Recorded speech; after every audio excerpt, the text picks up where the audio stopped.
Shalom saudara yang dikasihi Tuhan Yesus Kristus. Selamat pagi, salam sejahtera untuk kita semuanya. Selamat datang kembali di Renungan Rohani pagi hari ini. Semoga saudara yang terkasih dalam keadaan sehat selalu, kiranya damai dan sukacita Roh Kudus melimpah di dalam hati dan pikiran saudara saat ini. Sebelum kita mulai renungan pagi ini, marilah kita bersama-sama berdoa. Tuhan Yesus, terima kasih sudah membangunkanku pagi hari ini. Terima kasih atas penyertaan dan perlindungan Tuhan. Semua karena karunia Tuhan aku dapat bangun dengan pagi hari ini. Aku menyerahkan seluruh aktivitasku hari ini ke dalam kuasa tangan Tuhan. Jauhkanku dari yang jahat, ya Tuhan. Tuhan Yesus, tolong lindungi dan berkati aktivitasku hari ini. Tolong berkati juga keluarga dan teman-temanku, Bapa Surgawi, oleh karya Roh Kudus. Tolonglah aku untuk menjauhi segala sesuatu yang melukai hati-Mu. Ampunilah segala dosa kami, ya Tuhan. Dalam nama Tuhan Yesus, aku sudah berdoa. Amin.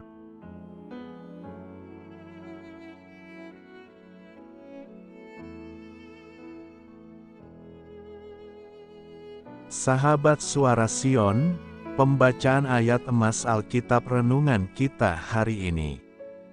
Nats pilihan kita adalah, di mana hartamu berada, di situ juga hatimu berada. Tertulis dalam kitab Lukas 12 ayat 34, bacaan kita terambil dari kitab Lukas 12 ayat 13 sampai dengan ayat 34. Seorang dari orang banyak itu berkata kepada Yesus, "Guru, katakanlah kepada saudaraku supaya ia berbagi warisan dengan aku." Tetapi Yesus berkata kepadanya, "Saudara, siapakah yang telah mengangkat aku menjadi hakim atau pengantara atas kamu?"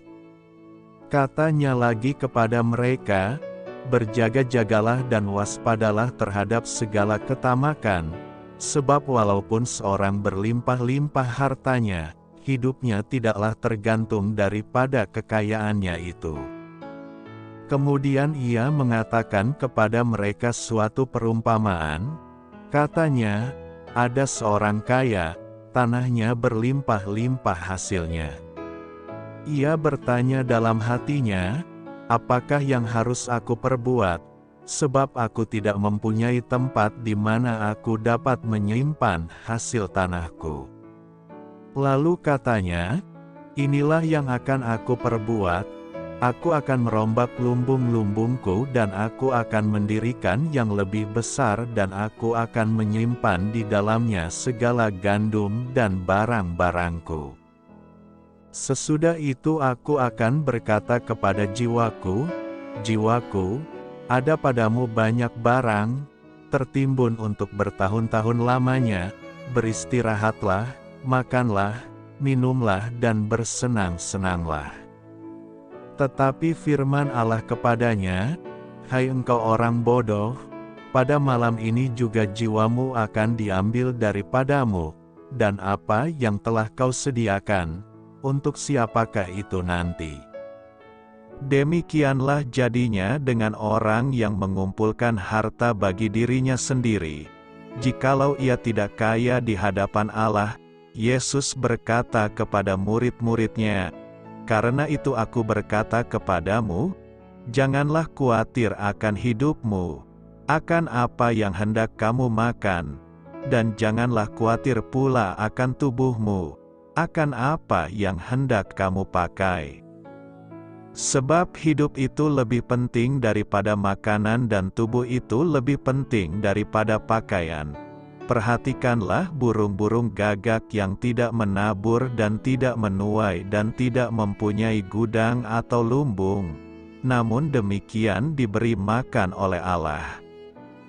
Betapa jauhnya kamu melebihi burung-burung itu, Siapakah di antara kamu yang karena kekhawatirannya dapat menambahkan sehasta pada jalan hidupnya? Jadi, jikalau kamu tidak sanggup membuat barang yang paling kecil, mengapa kamu khawatir akan hal-hal lain? Perhatikanlah bunga bakung, yang tidak memintal dan tidak menenun. Namun aku berkata kepadamu, Salomo dalam segala kemegahannya pun tidak berpakaian seindah salah satu dari bunga itu. Jadi, jika rumput di ladang, yang hari ini ada dan besok dibuang ke dalam api demikian didandani Allah, terlebih lagi kamu, hai orang yang kurang percaya. Jadi, janganlah kamu mempersoalkan apa yang akan kamu makan atau apa yang akan kamu minum dan janganlah cemas hatimu. Semua itu dicari bangsa-bangsa di dunia yang tidak mengenal Allah. Akan tetapi Bapamu tahu, bahwa kamu memang memerlukan semuanya itu. Tetapi carilah kerajaannya, maka semuanya itu akan ditambahkan juga kepadamu. Janganlah takut, hai kamu kawanan kecil, karena Bapamu telah berkenan memberikan kamu kerajaan itu. Jualah segala milikmu dan berikanlah sedekah. Buatlah bagimu pundi-pundi yang tidak dapat menjadi tua, suatu harta di sorga yang tidak akan habis, yang tidak dapat didekati pencuri dan yang tidak dirusakkan ngengat. Karena di mana hartamu berada, di situ juga hatimu berada. Terambil dari kitab Lukas 12 ayat 13 sampai dengan ayat 34. Inti dari ayat emas renungan kita adalah, ada lebih banyak kuasa di dalam tangan yang terbuka, daripada tangan yang tergenggam. Mari kita mulai renungan kita. Judul renungan kita hari ini adalah Menjadi Jutawan. Mari kita mulai kisah inspiratif. Film buatan Inggris berjudul Millions atau Jutaan, mengisahkan secara menarik mengenai dua orang kakak beradik yang menemukan sekantong penuh uang, yang tidak jelas siapa pemiliknya. Si bungsu ingin menggunakannya untuk menolong orang miskin, sementara si sulung melihat uang itu sebagai jalan menuju popularitas dan hidup yang enak.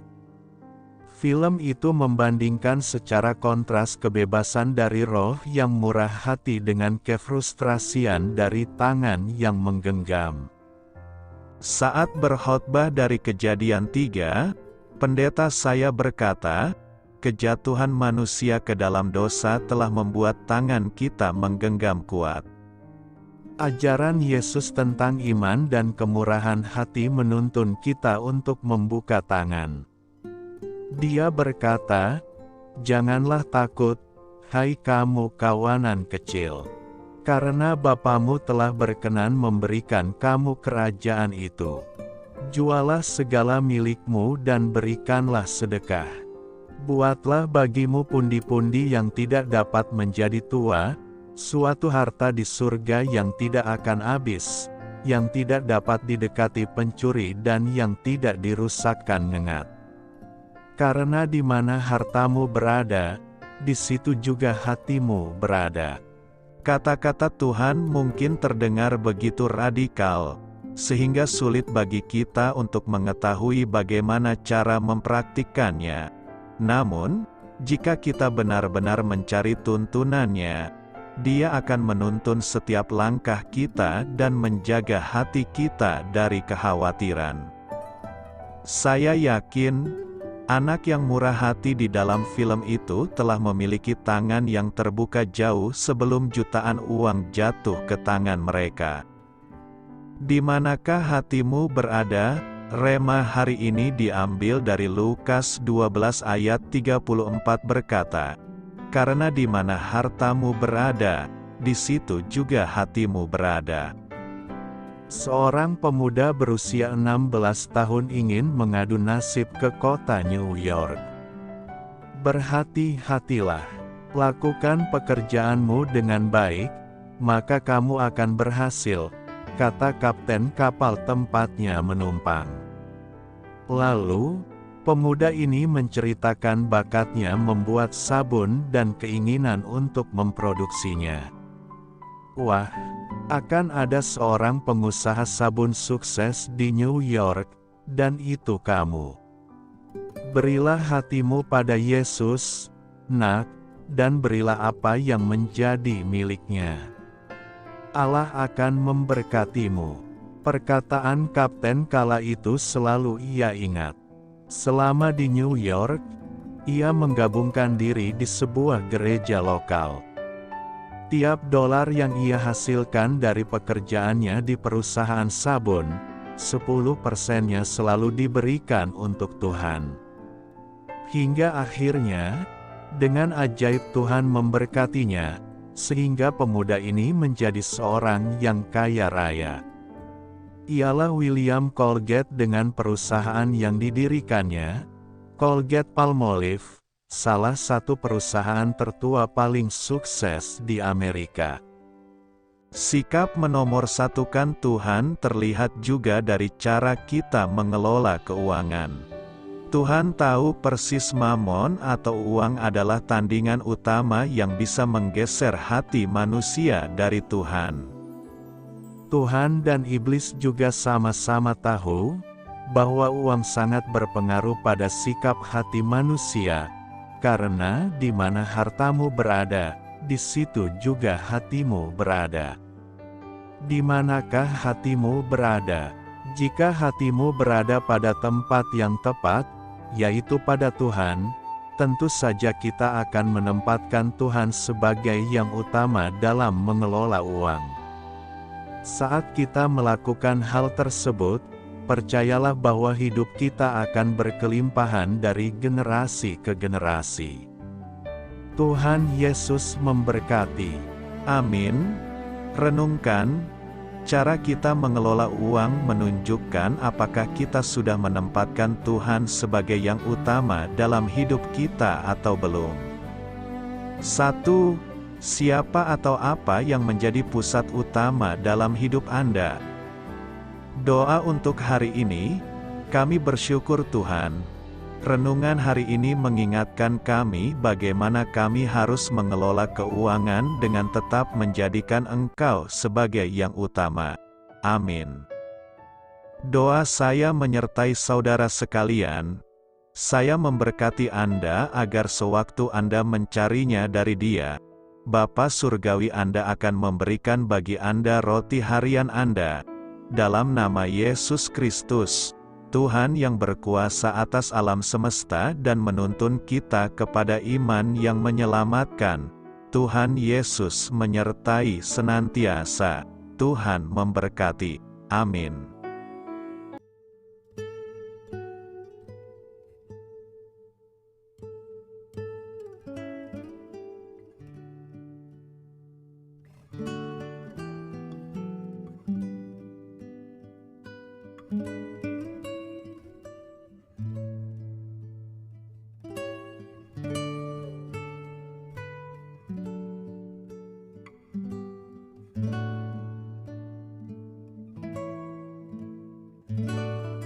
Marilah kita renungkan, sahabat pendengar, demikianlah renungan firman Tuhan di pagi hari ini.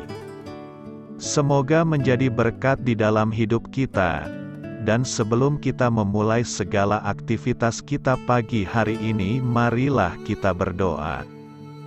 Selamat pagi Bapa, malam hari telah berganti pagi, kehidupan baru telah Engkau berikan kembali bagi kami. Bapa Surgawi, tolonglah aku menyadari kebutuhan orang lain, supaya aku dapat membagikan apa yang telah Engkau berikan kepadaku. Pada saat aku membutuhkan, berilah aku keyakinan bahwa Engkau akan mencukupkanku, melalui orang-orang yang mengasihi-Mu. Bukan karena kami pantas atau layak, namun karena kasih karunia-Mu, kami boleh ada, sebagaimana kami ada di pagi hari ini. Terima kasih Tuhan, atas kesempatan baru yang telah Tuhan berikan kepada kami, untuk bisa memperbaiki diri agar kami bisa lebih layak di hadapan-Mu. Hari ini kami serahkan semua perkara dan kesulitan yang akan kami lalui ke dalam tangan-Mu. Biarkanlah kami bisa memuliakan-Mu dalam segala aktivitas yang akan kami lakukan. Amin. Biarlah firman Tuhan menjadi pengingat untuk kita semua, bahwa tuntunan dari Roh Kudus akan selalu memberi jalan keluar bagi setiap permasalahan hidup kita, dan memberi kedamaian di hati kita. Sampai jumpa di renungan pagi rohani Suara Sion berikutnya.